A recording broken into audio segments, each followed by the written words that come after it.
ese sería el problema. Ese sería el gran problema, pero bueno. Vamos a arrancar un poco cuál es el principal problema que tenemos con las demencias. Ustedes dirán, la enfermedad de Alzheimer, que es una demencia, es uno de los principales problemas de salud, sobre todo en la tercera edad, y esto tiene que ver con el aumento de la expectativa de vida. La verdad es que en eso, si se quiere, nos parecemos un poco a los países del norte. Por ejemplo, Estados Unidos, la expectativa de vida son 78 años, Canadá un poquito más, 81 años, nosotros estamos alrededor de 77 y la mayoría de los países nórdicos están un poquito más arriba, pero estamos más o menos parecidos. Esto mucho tiene que ver con el avance de la medicina en general, disminución de factores de riesgo, tratamientos de algunas enfermedades, otras no, y la mejor, sobre todo, calidad de vida en la segunda década de la vida ha permitido que se aumente la expectativa y con ello aparecen varios de los problemas, entre ellos las demencias. Les hago una pregunta. ¿Les pasó alguna vez de ir a alguna habitación y decir qué venía yo a buscar acá? Sí. Levante la mano al que le pasó.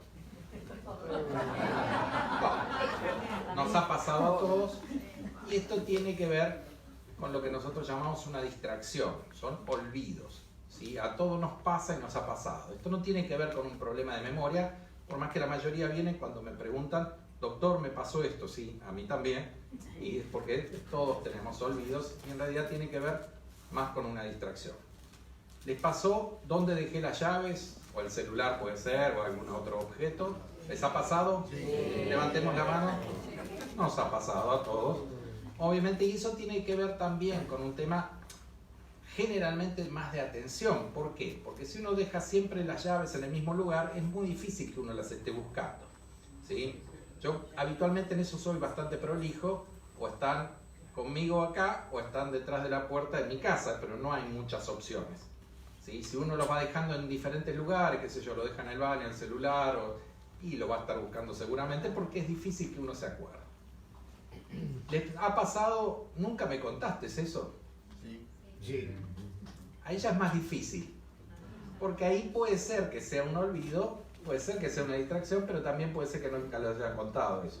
A veces uno hace alguna trampita, pero puede ser también un problema de memoria. O que ahí le ya contaron algo sin importancia. Y esa es la otra, ¿no? Si alguien viene y me dice, estoy mirando el partido de la final del Mundial, y viene y me dice, ¿sabes lo que le pasó a Doña Tota en la esquina? De verdad que me va a importar 3 reverendos pepinos, y lo más seguro es que no me voy a acordar. ¿Sí? ¿Cómo se llamaba ese actor? ¿Les ha pasado? Sí. Sí, a todos nos ha pasado, salvo que seamos críticos de cine y que por ahí tengamos todos los nombres así como muy fresquitos, es más difícil que nos acordemos el nombre de un actor. Si a mí me pasara que no me acuerdo el nombre del medicamento que prescribo habitualmente, ahí ya tendría que estar pensando en otro tipo de problema. Siempre me gusta mostrar esta diapositiva porque me dicen, me falla la memoria. Bueno, esto es toda la memoria, no es una sola memoria, son muchas memorias, tienen diferentes funciones y las utilizamos todos y todo el tiempo. ¿Sí? Realmente, cuando uno dice, hay una sola zona del cerebro que se encarga, no. En realidad está todo el cerebro comprometido, digamos, en la actuación, en el funcionamiento de la memoria. Lo que pasa es que más un sector por ahí, más para una, más para otra, pero tiene que ver con esto. Por ejemplo, cuando hablamos de la memoria procedural, es decir, ¿ustedes se acuerdan cómo tienen que dar primero un paso después del otro? No, eso ya lo aprendieron, ¿sí? O los que manejan hace mucho tiempo, también. No están pensando, a ver, primero pongo... No, ya sale automático. Es una memoria procedural. Esa memoria generalmente queda, durante mucho tiempo, queda guardada y es muy difícil que se pierda, ¿sí? No digo que no se puede perder, pero es difícil. En cambio, si le dicen, ¿qué pasó o qué cenaste la noche del lunes? Y depende. Si la cena fue muy importante, o fue con alguien importante, o fue una comida de esa que uno estaba esperando que nunca probó, tal vez se acuerde. Ahora, si fueron, por decirlo, la comida de todos los lunes o medio parecida, es difícil. ¿Por qué? Porque el cerebro también se encarga de eliminar las memorias que no son importantes, que no son trascendentales para nuestra vida. ¿Sí? No tiene que estar ocupando toda la cabeza, digamos, con archivos que después no son necesarios o que están, por decir de alguna forma, ocupando lugar. Y cuando hablamos de salud, ¿sí?, de la memoria, pero también podemos hablar de la salud en general, hablamos del adecuado desempeño en el funcionamiento social, en los trabajos, ausencia de determinadas patologías. ¿Y cuáles son las principales causas de morbimortalidad en este grupo etario, es decir, la tercera edad? Fundamentalmente problemas cardiológicos, cardiopatías, ¿sí? Esa es la principal causa de muerte, sobre todo, y de morbimortalidad en general en el mundo. La segunda causa, cáncer, ¿sí?, de diferentes órganos, y también tiene mucho que ver con el aumento de la expectativa de vida. El cáncer es la segunda causa. La tercera, muy cerquita, los accidentes cerebrovasculares.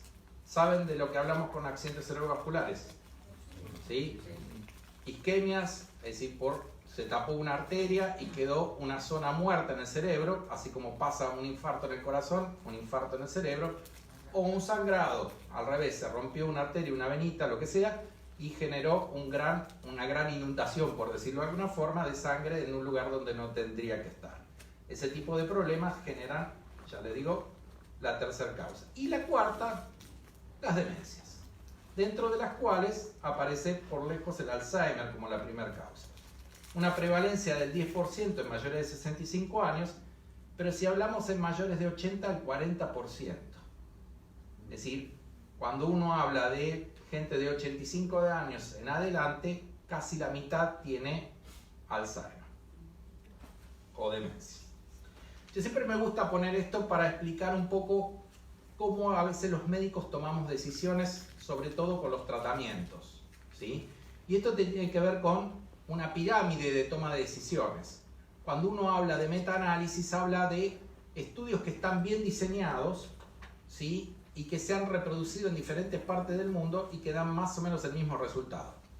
Les voy a dar un ejemplo para que se entienda esto. ¿Cómo sabemos en el día de hoy que un antibiótico es bueno para una infección, por ejemplo, una angina? Una angina con placas, viene esa, una buena angina. Porque se han hecho varios estudios durante muchos años. Se agarra 100 personas, vamos a poner, 50 todas con anginas, con unas buenas placas. A 50 se les da antibiótico y al 50 se les da lo que se llama placebo, nada, agua, ¿sí? La persona o el paciente no sabe qué es lo que está recibiendo, si agua o antibiótico, y el médico tampoco. El que sabe es un tercero. Entonces ya van estudios randomizados doble ciego y son la mejor calidad de estudios, porque no está influenciado ni por el médico ni por el paciente. Entonces uno ve que los 50 que recibieron antibiótico anduvieron muy bien. A alguno por ahí le cayó un poquito mal el antibiótico, pero anduvo muy bien, se curaron. De los 50 que recibieron placebo, alguno se murió, alguno anduvo bastante mal y alguno se curó. Eso quiere decir que el antibiótico es efectivo para las anginas con placas, las anginas bacterianas. Eso es una evidencia durísima que es muy difícil de revertir. Nadie en el mundo discute que si uno tiene una de ese tipo de anginas hay que darle antibiótico.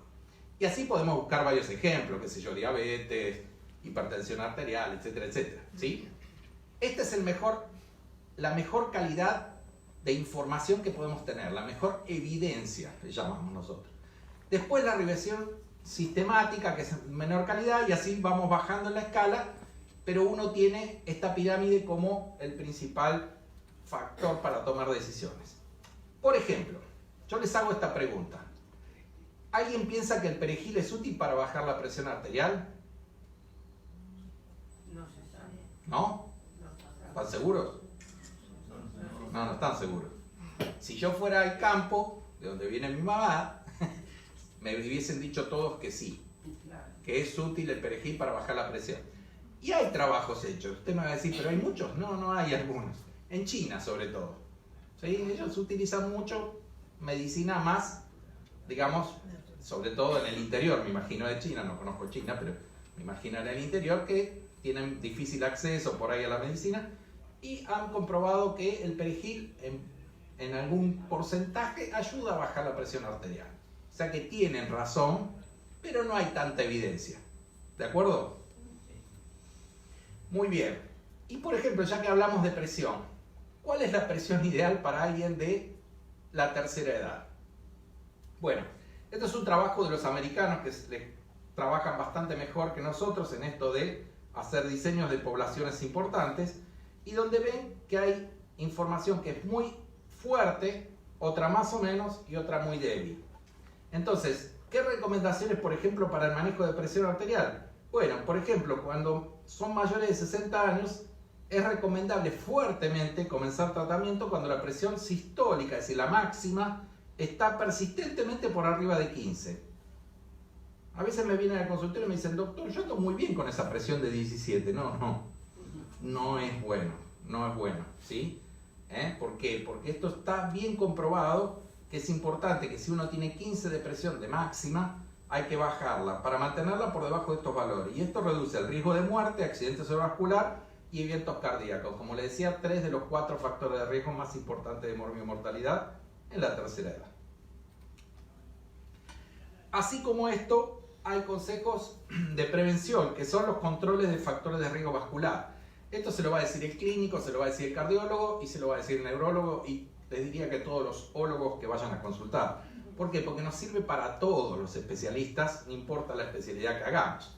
Mantener la presión controlada, mantener la diabetes, si uno tiene diabetes controlada, mantener el colesterol controlado, la obesidad, el tabaquismo y la actividad física y el sedentarismo, que van de la mano, obviamente, y la sociabilización. También esto es importante, mantenerse mentalmente activo, eso le sumamos nosotros los neurólogos. Ahora después vamos a hablar un poquito más de eso. ¿Y qué pasa con las vitaminas? Porque también muchas veces vienen y me dicen, doctor, ¿me da vitaminas? ¿Para qué? No, porque no, si no necesita, no es necesario que tome vitaminas. Ahora, muchas veces nosotros lo que hacemos es un dosaje de vitaminas, sobre todo el grupo B, sobre todo la B12. ¿Por qué? Porque hay mucho déficit de vitaminas, entre un 6 y un 15% en los ancianos, y está asociado con deterioro cognitivo. Entonces, si tiene déficit, sí hay que suplementarlo. Si está bien, no hay que suplementarlo, no es necesario. Y hay estudios hechos con esto, ¿sí? Muchos de los trabajos lo que demuestran es que no tiene beneficio con los multivitamínicos, y algunos incluso son hasta perjudiciales. Entonces, no solo no es bueno, sino que a veces puede traer algún tipo de problema agregado. Entonces, si se necesitan vitaminas, se da, si no, no. Y la dieta. Muchas veces habrán escuchado hablar de la dieta mediterránea. Bueno, ¿qué significa? En realidad no tiene nada, ningún secreto, sino que es una dieta saludable. Fundamentalmente, la base de la pirámide, lo que está abajo, es lo que hay que hacer. Actividad social, mantenerse en grupo, hacer actividad física, tomar 2 litros de agua por día. Esa es la base de la pirámide. Después frutas, legumbres, todo lo sano. Y en el último escalón, los panificados, las tortas, los que nos gustan en realidad, pero es así. Pero digamos, eso en menor cantidad. Esto es una dieta saludable, esa es la verdad. Entonces, cuando uno habla de dieta mediterránea, habla de todos estos países, ¿pero por qué? Porque tiene más consumo de pescado, que de carne por ahí rojas, aceite de oliva, frutas, verduras, cereales, pero también, obviamente, si uno viviera acá, estaría mucho más relajado, seguramente, no tendría tantos problemas. Pero bueno, eso no hay que sacarlo de contexto, porque uno dice, bueno, ¿cuánto de esta dieta mediterránea puede beneficiar? Sí, obviamente, si uno la hizo toda la vida, seguramente le va a ir mucho mejor. En la tercera edad también se vio que tiene mejoría, pero no es la panacea. Y yo soy muy hincha con esto, sobre todo porque dieta no le puedo mandar a nadie, pero actividad física, ¿sí? Hay muchos trabajos, es muy fuerte la evidencia de que la actividad física no solo mejora a las personas que están bien, a las personas que empiezan a tener problemas también los mejora. ¿Sí? No solo le mejora la parte cardiocirculatoria, sino, entre otras cosas, la memoria. Por eso insistimos tanto, los especialistas en neurología y en memoria, para que la gente haga actividad física. ¿Quiénes estuvieron en una charla mía antes? Levanten la mano. No se acordaron. Eso fue. Bueno, les voy a pedir, la mayoría aparentemente no estuvo, así que les voy a pedir a los que estuvieron por ahí que dejen jugar o participar a los demás. Ahora, sin ninguna timidez, yo les voy a hacer una pregunta. Quiero que la piensen y me contesten cuando termino. ¿Cuántas parejas de animales le pidió Dios a Moisés para que llevaran su arca y salvarlos del diluvio universal? ¿Una pareja de cada especie, 2 parejas de cada especie, 3 parejas de cada especie, 7 parejas de cada especie o alguna otra respuesta? ¿Quién piensa una pareja? Levante la mano. Muy bien, mayoría. ¿Quién dice 2 parejas de cada especie? Muy bien. ¿Quién dice 3 parejas? 7. ¿Otra respuesta? Otra respuesta. No fue Moisés, sino Noé. Muy bien. Esa es la trampa. Yo no les dije, pero soy tramposo. Porque dice Moisés, se los dije y lo leyeron. Algunos lo llegaron a leer. Pero ¿qué pasa? En nuestra cabeza ya está programada que cuando hablamos del diluvio y del arca, todos sabemos que es Noé. Entonces ni siquiera me escucharon. Esto nos pasa también habitualmente, ¿sí? Quiero, para jorobarlos un poquito, que es a veces lo que nos pasa, porque no nos acordamos. Bueno, vamos a hablar un poquito ahora de demencias. ¿Qué es una demencia? La mayoría me dice, ese que va al borde, no tiene nada que ver. Es un síndrome caracterizado por una declinación de la función cognitiva e intelectual con la suficiente severidad para generarnos un compromiso en el funcionamiento de todos los días. Trabajo, en casa, en los dos, en donde sea. ¿Sí? Sobre todo con lo previo. ¿Y cuáles son causas? Bueno, siempre lo primero que vamos a buscar, causas reversibles. Las que se pueden volver para atrás, por decirlo de alguna forma. Una de las más típicas y las más frecuentes es el estrés. Cuando uno está estresadísimo, generalmente funciona bastante mal. Y eso no es que tiene una demencia, lo que tiene es un problema que hay que solucionarlo, ver cómo se puede solucionar dentro de todo, y eso puede volver atrás. Estado de ánimo, la depresión sobre todo, también genera mucha confusión con esto y es muy probable causa de que alguien sienta problemas en su memoria y nos venga a consultar.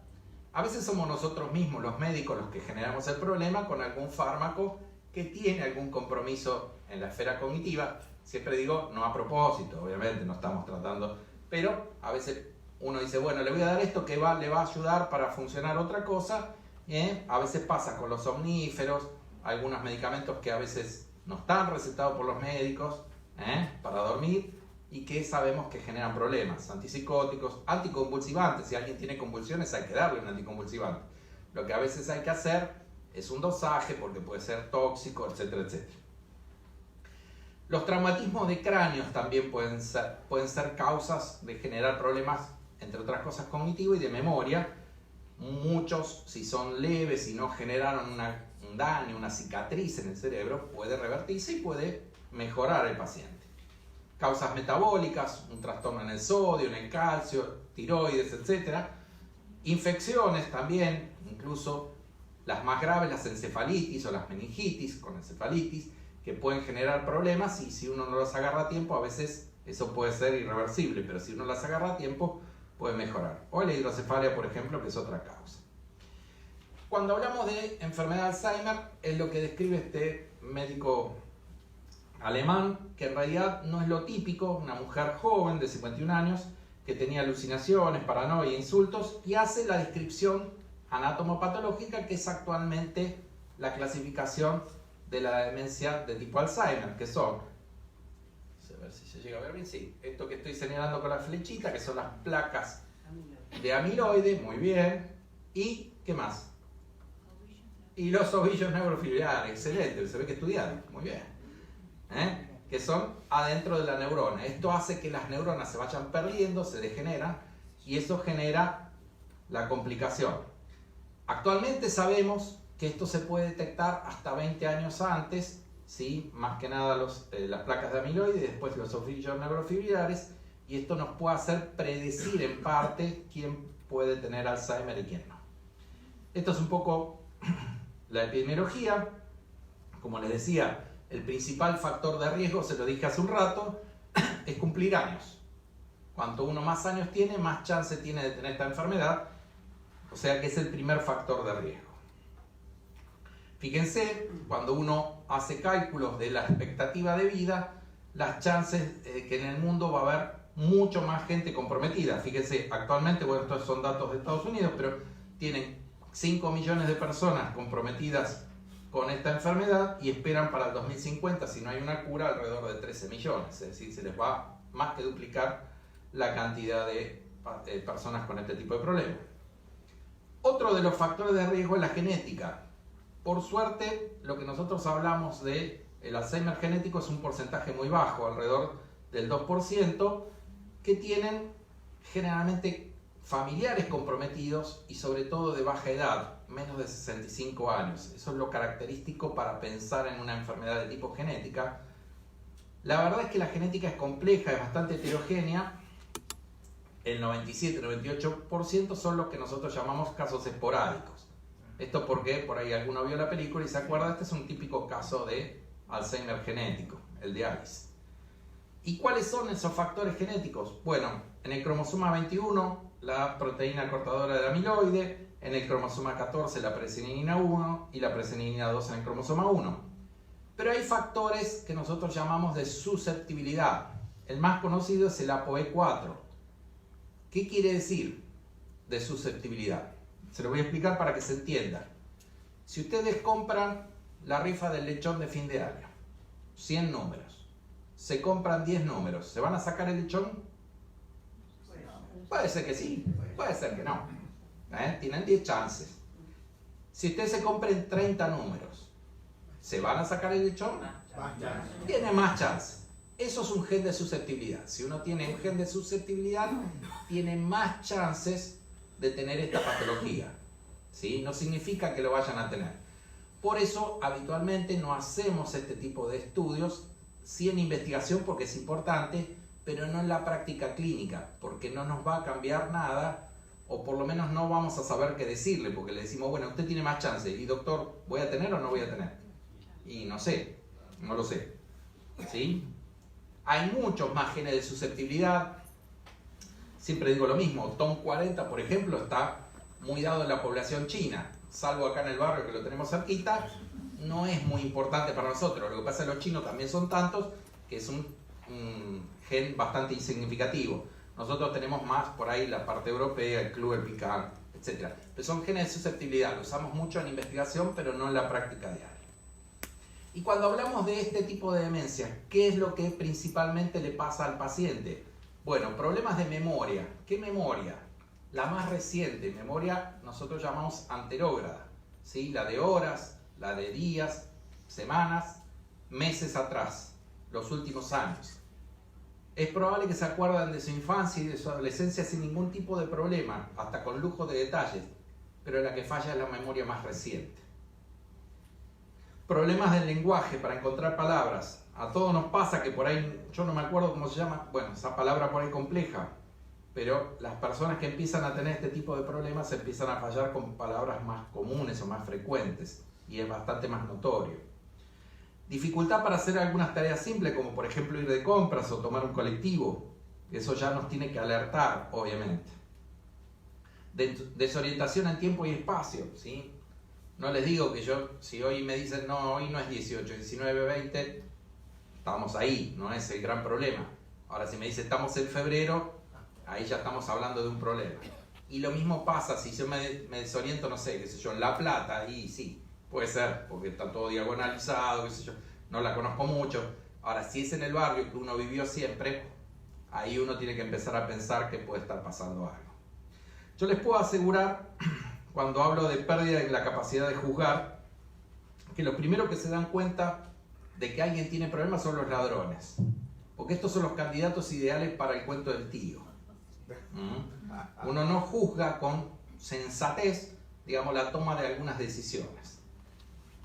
Dificultad para tener pensamientos elaborados y complejos, pérdida de objetos. Yo les decía, nos puede pasar que todo se nos pierda algo, sí, claro, pero si es muy frecuente y seguido, uno tendría que empezar a pensar si está pasando algo. Algunos cambios del estado de ánimo o de conducta, o pérdida de iniciativa, ¿sí? Muchas veces estos pacientes permanecen muchas horas sin hacer nada y no tienen ninguna iniciativa. Si uno no les dice, che, vamos a hacer tal cosa, no se te mueven de la silla o de la cama o donde sea. Esas son las características principales. ¿Y qué podemos hacer para prevenir? Bueno, lo mismo que les nombré al principio, ¿sí? Todo lo que son factores de riesgo vascular, nosotros le sumamos, como les decía, la actividad intelectual, mantenerse mentalmente activo, sociabilización, pero la verdad es que esto generalmente lo que conseguimos es que retrase el problema o que disminuya los síntomas, llegado el caso, pero no es que haciendo todo esto y haciendo bien los deberes uno va a evitar si tiene que tener este tipo de problemas, ¿se entiende?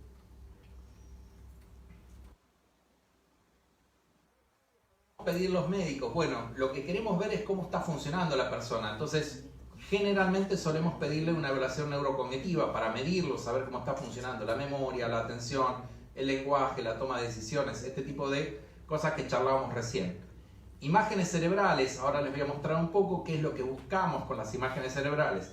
Análisis de laboratorio, por ejemplo, que incluya la vitamina B12, porque si hay un déficit hay que suplementarla, como les decía. Y después algunos estudios especiales que algunos les voy a comentar más adelante.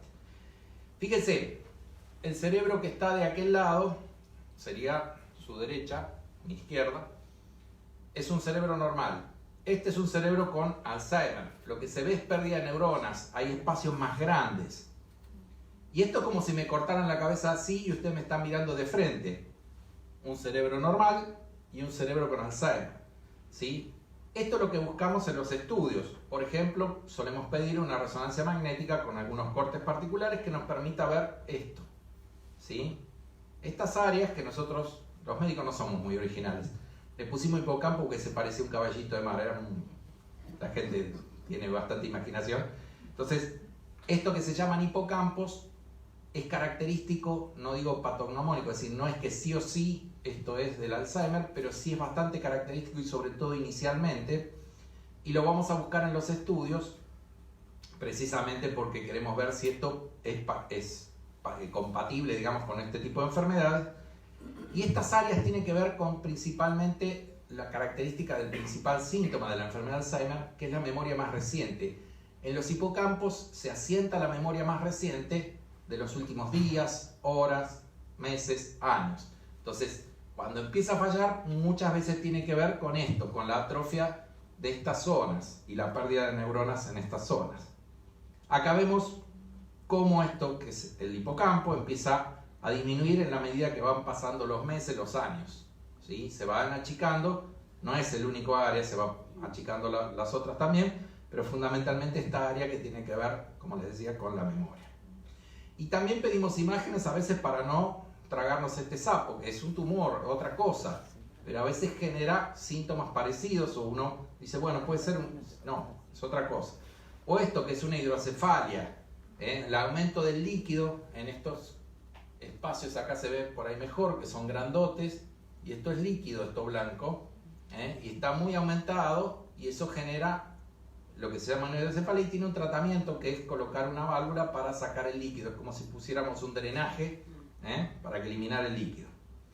O esto que lo solemos ver, que es esto blanquito de acá, que son pequeños infartitos que se han ido produciendo durante los años, y es lo que llamamos infartos silentes o silenciosos. No generan un gran síntoma, pero se van acumulando y empieza la gente a tener problemas cognitivos en general, en memoria en particular, que es diferente a la del Alzheimer, pero lo tenemos que ver en las imágenes. Por eso les decía, ¿qué cosas podemos hacer? Bueno, todo lo que sea control de factores de riesgo. ¿Qué más? Actividad física y mental. Vamos a siempre jorobar con eso para mantenerse activo. Fomentar las relaciones sociales. Obviamente si bailamos así, fantástico. Pero bueno, reuniones familiares, en clubes. No utilizar fármacos para dormir. Esto es fundamental, ¿sí? ¿Por qué? No es que no se puede, pero digamos, muchos de estos fármacos, como vimos al principio, juegan en contra de lo que es la memoria. Por ejemplo, hay estudios, muchos utilizarán alprazolam, que cuando uno lo utiliza durante más de 5 o 10 años, hay problemas de memoria asociados.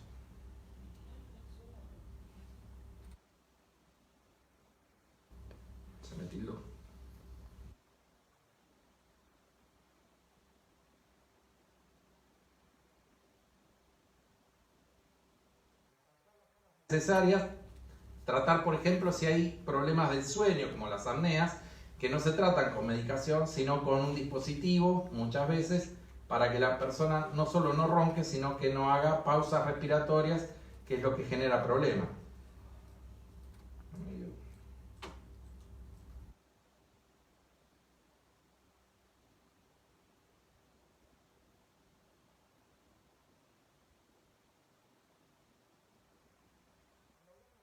Cognitivo leve, hablamos de problemas en individuos que son suficientemente leves para que no interfiera con el funcionamiento de todos los días, o por lo menos no importantemente. ¿Y por qué es importante esto? Bueno, porque cuando vemos que detectamos pacientes con pequeño deterioro cognitivo leve, uno sabe que hay una chance de hasta el 15% por año de que se vayan convirtiendo en una enfermedad de Alzheimer. Por eso queremos llegar lo más temprano posible para detectarlo. Utilizamos muchas veces, como le mostraba al principio, la forma de ver esta degeneración de las neuronas de alguna forma. Por ejemplo, dosar unas proteínas en el líquido cefalorraquídeo que nos permite ver cómo se mueven. Esto es un trabajo que hicimos algunos años acá en Fleni, que tuve la suerte de liderar, y que podíamos distinguir hasta 4 años antes qué pacientes iban a convertir a Alzheimer y quiénes no. Nos adelantábamos en el tiempo para saber cuáles iban a padecer la enfermedad y cuáles no. O este otro que se llama tomografía por emisión de positrones con marcación de amiloide o compuesto de Pittsburgh, que es el que tenemos por ahora acá, y que también nos permite ver si se están acumulando estas proteínas anómalas. Eso nos permite, como les decía, adelantarnos. Otro de los problemas que solemos tener son los problemas de conducta, ¿sí? Los pacientes con enfermedad de Alzheimer suelen tener problemas de conducta hasta en un 80% durante la enfermedad. ¿Qué tipo de problemas? Trastornos de depresión, trastornos de agitación, ansiedad, ¿sí? Todos problemas que generan mucha sobrecarga, mucho impacto, sobre todo en el cuidador, y es muchas veces la razón habitual de institucionalizarlos, y obviamente esto también incrementa los costos. Muchas veces tiene que ver cómo uno se maneja o se refiere, digamos, a la persona que está al lado, ¿sí? En vez de decirle, otra vez te olvidaste de tomar las pastillas, ¿cuántas veces te voy a decir lo mismo? Porque sabemos que tiene problemas de memoria, ¿sí? Vamos a tomar la medicación que te recetó el médico, vení, no vayas a caminar que te dijo el médico, vení, vamos a caminar, ayúdame a decidir, a comprar algo. Esto hablamos de sobrecarga. Y siempre tener en cuenta que los pacientes con demencia son muy sensibles a los fármacos, así que hay que comenzar muy de a poco y lentamente. Trata de minimizar el uso a veces de algunas medicaciones, evitar algunos fármacos como los anticonvulsivantes, si se puede, o el haloperidol o benzodiazepinas, monitorear los niveles séricos si es que hay que usarlos, y siempre discutir los pros y los contras, los beneficios y las contras de utilizar algunos medicamentos, por ejemplo, para la conducta. Vuelvo a mostrarle esto del metaanálisis que habíamos hablado al principio, porque una de las cosas que sabemos que es importante es la estimulación cognitiva o la ejercitación de la parte cognitiva para tratar de mantener o mejorar lo que se puede en el funcionamiento, sobre todo de la memoria, pero también de las otras áreas. Y esto tiene que ver con la reserva cognitiva, es decir, si uno tiene, no es que va a generar nuevas neuronas, pero sí puede generar las ramitas, digamos, de ese árbol para que estén más conectadas, y eso es un colchoncito para evitar que el daño afecte. Por ejemplo, si tenemos una misma lesión en alguien que tiene, paciente 1, una reserva cognitiva muy buena, esto puede hacer que siga funcionando bastante bien. En cambio, si el corte es en alguien que tiene una reserva cognitiva baja, este paciente va a estar con una demencia. Estas son las drogas aprobadas por la FDA y por nuestro ANMAT también, que es el donepezil, la rarretimina, galantamina, memantine y la combinación de ambos. Y se ven en varios trabajos, ¿sí?, de los beneficios que aportan. No es que curan, pero sí que aportan beneficios cuando uno los usa. Pero como siempre pasa, algo salió mal. Espero que no haya ningún fanático de los guachiturros acá, por los dos, un chiste nada más.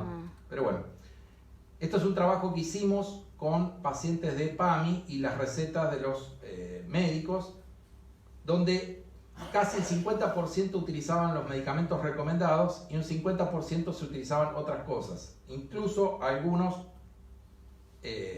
fármacos que es en el único lugar del mundo donde se recetan. O somos muy inteligentes o ustedes completarán la frase. Obviamente esto también incrementa muchísimo los costos. Hace algunos años repetimos este estudio, se mejoró un poco, 54% contra 46%, pero sigue siendo muchísimo la medicación que se receta sin sentido, a veces hasta perjudicial. Y cuando uno utiliza incluso la medicación prevista, uno ve que estas drogas en pacientes que usan la medicación correcta se pueden disminuir incluso antidepresivos, antipsicóticos, ansiolíticos, sedantes e hipnóticos, o incluso a veces hasta interrumpir la medicación que estaban recibiendo, ¿sí? Solamente con usar lo que hay que usar.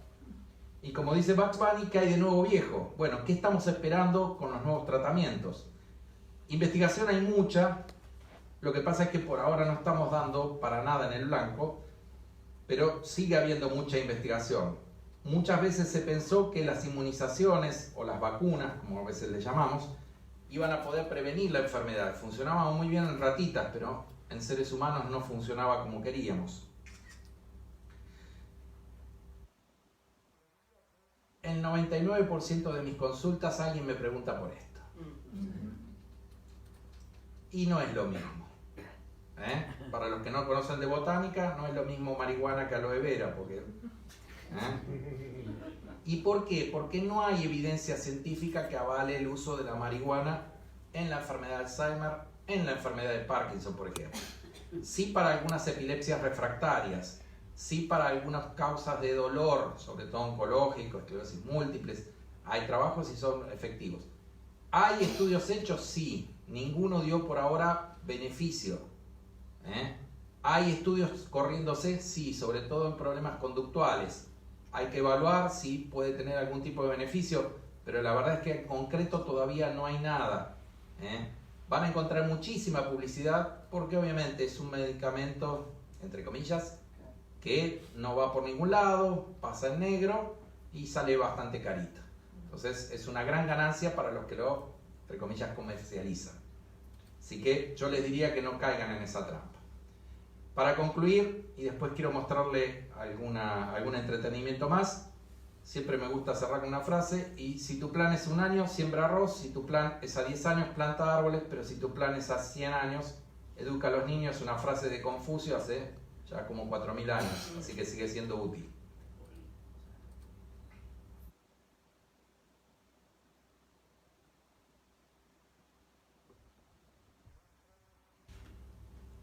Bueno, espero.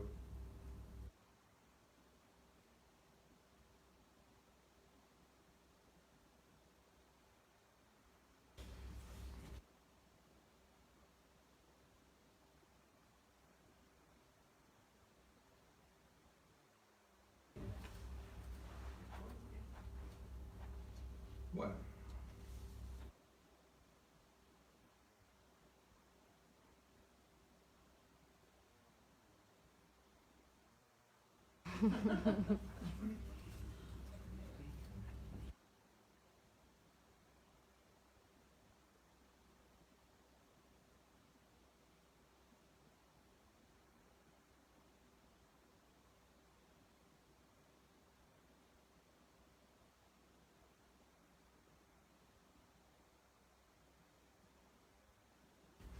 Bueno, presten atención. Los voy a poner a prueba. ¿Leyeron? ¿Dónde va la bolita amarilla? Vamos de vuelta. Vamos de vuelta. Presten atención, ¿eh?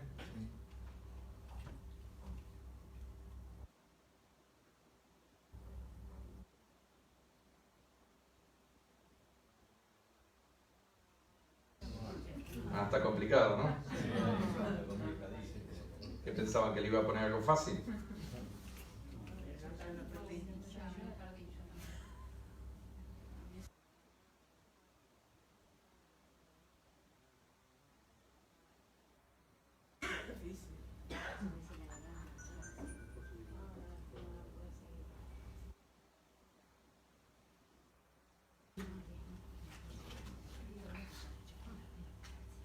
¿Cómo venimos?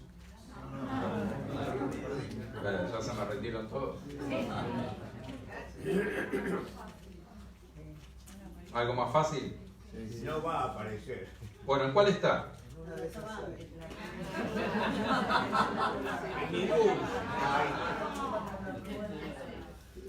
Bueno, ¿y se dieron cuenta que las bolitas cambiaron de tamaño y de color? Ah, muy bien. Bueno, esto es porque los estoy distrayendo con la bolita amarilla mientras hacía todo lo demás. Bueno, vamos a dejar a Yani.